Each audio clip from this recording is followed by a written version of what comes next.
Alrighty, everyone. We are back with you guys for the August 2022 market update for the Austin area. And if there's one way that I could describe the Austin market that we're currently sitting in, I would say it would be normal. And I do mean normal. And what I mean by that is that we're not experiencing a crazy market crash like what we saw in 2008. It's not like the market is dropping out below us. We're not seeing crazy price decreases or anything like that. But we're also not seeing the 20+% appreciation that we've experienced over the past 2 years, which is just savagely unhealthy for a typical real estate market. So again, we're back to normal. I actually pulled up some of the home forecast stats for 2022. So this is basically what all the big market watchers are looking at and telling us they think that the market's going to appreciate for the remainder of the year.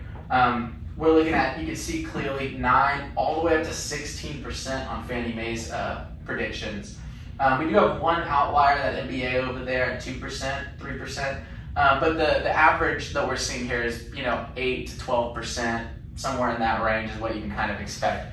Which again is back down to what you would consider relatively normal for the Austin marketplace in particular. It's actually a little bit high versus pre-pandemic levels, but it's still considerably more normal than what we've been seeing. And again, as you can see, no crash expected here.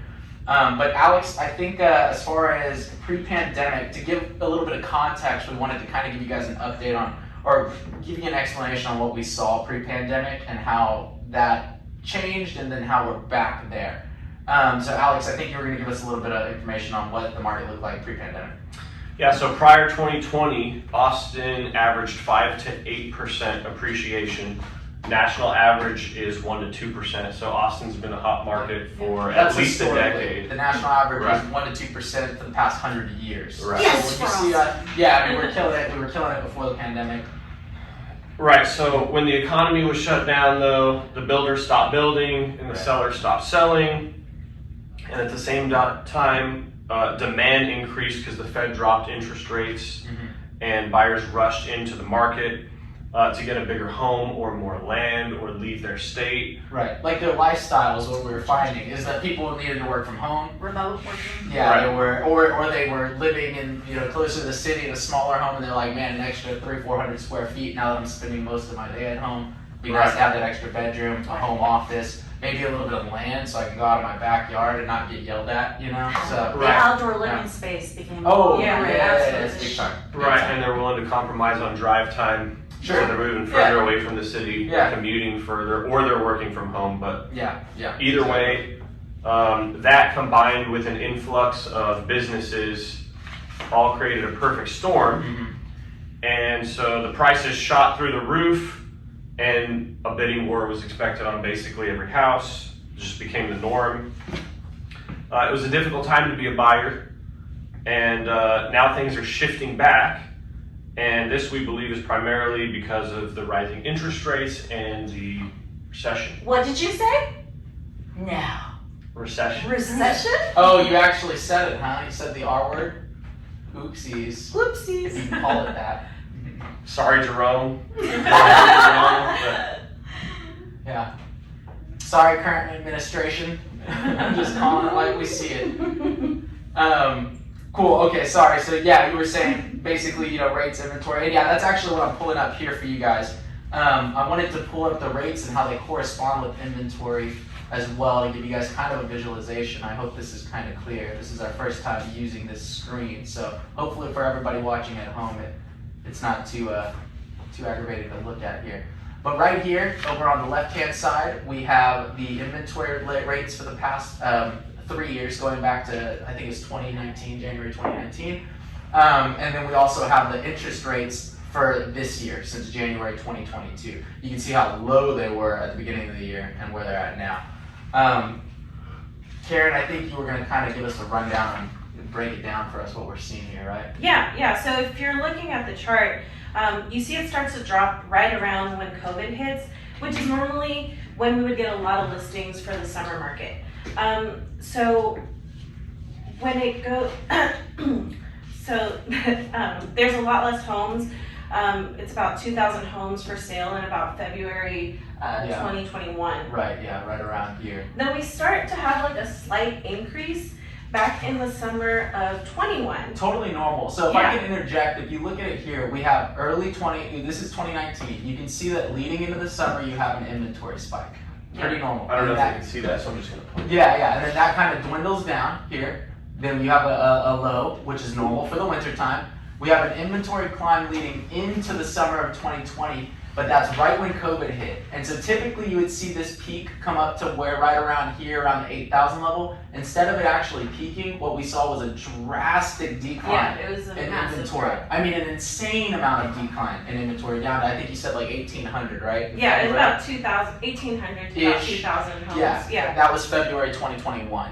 So, Yeah. go ahead, sorry. And so it drops again like in the winter of 21, and that's all because of the bidding wars and Right. because of the increases in Right. price. So that's where that huge spike in inventory comes. Exactly. Right here, you see a massive drawback in sellers and builder inventory. So all of the inventory is gone, while simultaneously you're seeing money get really cheap because the Fed Yeah. lowered the interest rate. And so those two forces combined, it's really quite striking visually. You can see those two forces combining here to just destroy our inventory levels in the Austin market. Yeah, absolutely. And just like Alex was saying, when the rates start to increase early in the summer of this year, that's when you also see a skyrocketing of inventory in our market. Yeah. Yep, exactly. And you can see that here on the second screen. Here's April. So right here in April is the first time we broke 5% in years. It hadn't been there since like 2018, I think. Yeah. And right at that time, you can see here, right around this April timeframe, inventory skyrockets again. Yeah. And so that's exactly what we're seeing. April here on this graph is right when inventory hits. So what were you gonna say, Linda? Can I interject here? Yeah. So I know that we keep using the term skyrocketing, and that might turn a lot of people off and scare people, but it is still a seller's market. Yeah, it's not all doom and This- gloom. This is a balance. This is us reaching a balanced market. Not even balanced, because technically this is still about 3 months of inventory, Right. and a balanced market It's is more like 5 to 5 to 6. 6 months, Yeah. and then a buyer's market is 6 months or more of inventory. So it's definitely less competitive for buyers, but it's technically still a seller's market. Yeah, so we're sitting at like the pre-COVID levels, and we're Right. expecting like pre-COVID appreciation. Right, exactly. And that's what that appreciation graph shows. That's what we're seeing as far as inventory. And we don't really touch on it too much, but I do want to bring it up. These inventory levels that we're seeing right now, like I said, it still keeps us in a seller's market kind of environment for sure. And the inventory levels haven't increased. So we saw this peak. This happened in July, basically. We shot up to around 9,000 to 10,000 homes on the market. But we've stayed steady there, and we're at September 1st. So we've stayed steady at that. So it's not that we're seeing it climbing every single month into a buyer's market territory. So We got up to this leveling of around 9 to 10,000 properties on market, and we've held steady there for about 6, maybe 8 weeks. So But it's still good for buyers Oh, yeah, regardless, yeah, because right, I mean right, exactly. there's not as competitive, right. much easier. offers So- and stuff like that. And even though while people are freaking out over the interest rate, if you put the interest rates aside, it's still the best time to buy.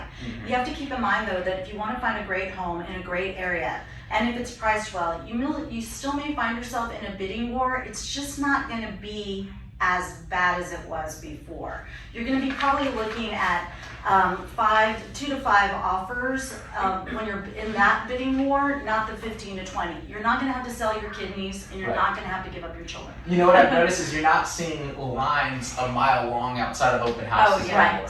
Right. Which was just insane Right. what we were seeing a couple years ago. And so it's not like that anymore. A good, well-priced home is still competitive, but not to the degree that we were dealing with where literally every single buyer in the marketplace was sweeping in to buy the one house that hit that market that weekend. So it's kind of a different ballgame now. Cool. So yeah, I mean that basically sums it up. I mean we're back to those pre-pandemic COVID levels. What this means again for buyers is that you can negotiate price. You're going to have a better time negotiating price. Not necessarily going to get under market value or anything like that, but you're not going to have to go crazy above asking to get a good deal. We also, because of that, are going to have less appraisal issues because people are actually purchasing properties at market value, not $20, $30, $50, $100,000 above market value. So less appraisal issues. And a big one is not having to carry as many closing costs. Over the past couple of years, we've seen buyers paying for a lot of owner title policies and paying for other closing costs on behalf of the seller just to get a deal done. You're not seeing that anymore. Well, you are still seeing it sometimes, but not nearly to the same degree. But really, the big one that's really Opportunity City right now is the builders. Yeah. That's where it's getting crazy. Yeah, there's a ton of opportunity there. So, Oh yeah, they're pulling out all the stops. yes. Typically, Yes. in a recessionary period, builders really pull back on what they're building and they try to get their inventory down to a more manageable level. But they're also being hit with one big gut punch, and that's cancellations. Yes.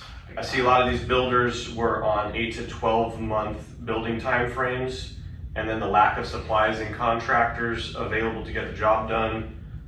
And that meant that if you were buying a home 6 months ago and you locked in a price and you were expecting a certain interest rate, and then that interest rate just increased 1, 2, maybe 3%, Yeah. you could very easily be priced out of the house, and builders are dealing with this issue in mass. Yeah, and I mean, like, to give context to that, a 1% interest rate increase on a $300,000 home could easily be several $100s. So if you're looking at a Per month. $500,000 per month, Per month. yeah. So if you're looking at a $500,000 home that you went under contract on, 6 months ago, and now it's getting finished, and all of a sudden your payment is $600 more a month, you can see how that's going to cause a lot of buyers to just not be able to afford the property that they had under contract ultimately. So that's they're having to cancel these contracts, these buyers, because they just can't afford what they signed 6 months ago. And that is resulting in the builders having already saying, we're entering into a recession, let's pull back on inventory, let's build less. They're already trying to offload as much inventory as they can, while simultaneously getting a bunch of inventory that they didn't expect to have dumped right back on them. Yeah, and that's really good though for people who are purchasing, Yes, it because is. they're cutting such good deals with the Mhm. buyers right now that it's like a new build is the way to go. Yes, exactly. So in the last couple of months, we have seen a ton of concessions, almost in the $15,000 to $20,000 range. You guys are all getting those emails. Oh yeah. Yeah, These concessions can be used for a variety of reasons. You can use it for closing costs or buying down your rate. Some of the builders are even offering thousands of dollars worth of upgrades. And the best part is that there are even some builders out there, and we have the inside track, but there are some builders out there offering 4% interest rates for Yeah. qualified buyers. That's crazy. yeah, Woo! that is Yeah. so good. You could literally come to the closing table without bringing any cash out of pocket. Or close to it. We don't want to make any guarantees. It's free real estate! But I have seen, one thing I've seen with a lot of people, they're buying like a Jarrow right now, or Elgin and stuff, because you can get a USDA loan, which is 0% down, and then the builders are coming and saying, hey, we'll buy your rate down to high fours, and we'll give you $10,000, $15,000 in closing costs. So if you have a 0% down loan, all you're paying for a closing cost, $10,000 to $15,000 is going to cover closing costs in most situations. So you have no down payment, Yeah. you have closing costs being paid by the builder, and then also you're getting a good rate that you wouldn't be able to get anywhere else in the market right now because they're willing to buy that rate down. So that's what you're saying right there. When we have buyers getting under contract and walking into properties basically for no money out of pocket. So it's not free, of course, because you got to pay your mortgage, but you can get in there without putting, very little cash down right now. So, yeah. Cool. So let me see. Where are we? We don't want to get too far off track. Yeah, I mean, ultimately it's incredible stuff. But here's the thing. Again, I've said it like 3 times now. It's not all doom and gloom if you're a seller. There's still opportunity out there if you're thinking about selling your home. You just have to be a little more competitive. And I know, Karen, you've been taking a lot of listings recently. What are you Yeah. seeing on the seller side? So, I mean, while it's still a seller's market, Mhm. you want to be a little bit more competitive or even ahead of the game in terms of when selling your home.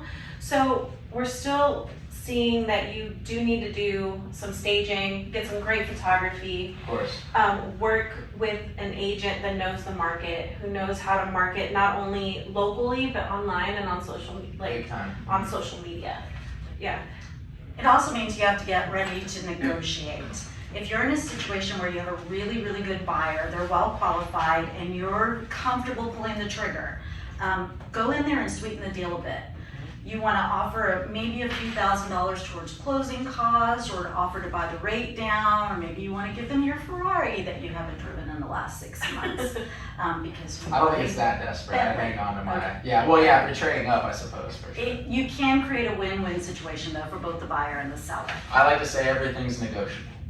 It's negotiable, except my kids. Well, yeah. Some No. Okay, so so you need to make sure that you are, to get all this done, you need to just make sure that you're working with the best realtors around. That's You want to make sure that that your realtor really knows the market, that really has a good handle on what's going on with the inventory, and is an expert negotiator. And don't forget marketing. Marketing is key. It's the game changer for all realtors now through social media or door knocking or grand open houses. Your realtor should be the expert in all of that. Yeah, and when we talk to people when we're going on listing appointments and meeting with sellers, the big three is social media, because you do have a lot of people that find properties on social media or they find open houses. Online, because something like 86% of buyers start their search online, so that's Zillow, Realtor.com, Trulia, Redfin, you name it, any one of those search sites.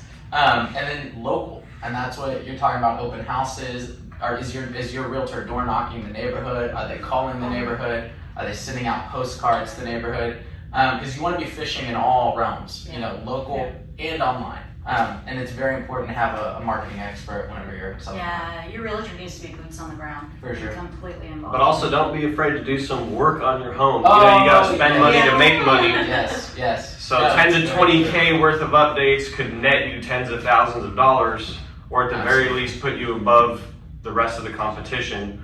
And we have some good contractors in the Austin area, so if you need somebody to do some work, we can connect you. Can I jump in there really quick Yeah, on go that? ahead. So I recently have been working on some listings, and we have a great pool of contractors here with Realty Texas and our Smart RE group.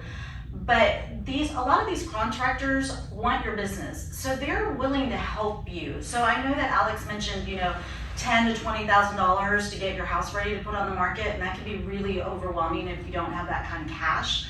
There are a lot of contractors and general handyman out there who are willing to help you. They're willing to just allow you to pay for the materials, and then after closing, you pay the net of the work done. Some of them will help you open up accounts with their companies. I mean, there's just a lot of different options. So you don't let that stop you if you're ready to sell your home. Right. And that comes down to working with a good realtor who has those kinds of connections, ultimately. But you're absolutely right. In the past 2 years, we've seen that people, you just throw a house on the market, it's going to sell over the weekend. Yeah, You get away with it. It could be a dump, it could be in terrible condition, or anything in between. Yeah, it's not that way anymore. No, it's not. There is more competition. There's way more inventory, which means that you do want to be putting your best foot forward. Sounds kind of crazy, but again, it's just a normal market. It's just what we're dealing with here. And prepping your home, getting it staged, having a good contractor come through and get it really nice and cleaned up will make all the difference. Absolutely. I mean, it is a difference. You guys tour homes. You know what it's like when you walk through 3 or 4 homes. You're like, and then you walk through that one that's in great shape. You're like, this is obviously, these guys are doing what they're supposed to be doing. So yeah, don't be afraid to do that. It will result in a better, quicker sale for you. Well, yeah, I mean, I guess that's basically it. It's great talking to you guys. Good catching up. I hope this information was informative for our audience. Always, you got a great team here full of realtors who are always happy to help out. So if you have any questions, any concerns, any comments about the marketplace, if you're thinking about buying or selling, just trying to figure out the next steps, reach out to any one of us here. We can all be found on social media. Obviously, we have our Smart RE Group Facebook page. But we're on Google, YouTube, you name it, social media platforms, we're there. Don't hesitate to reach out. One of us will be able to get with you immediately and get your questions answered. I hope this was helpful for everyone watching. It was good catching up with you guys. Smash that like button and don't hesitate to reach out. Talk to y'all soon. Peace out.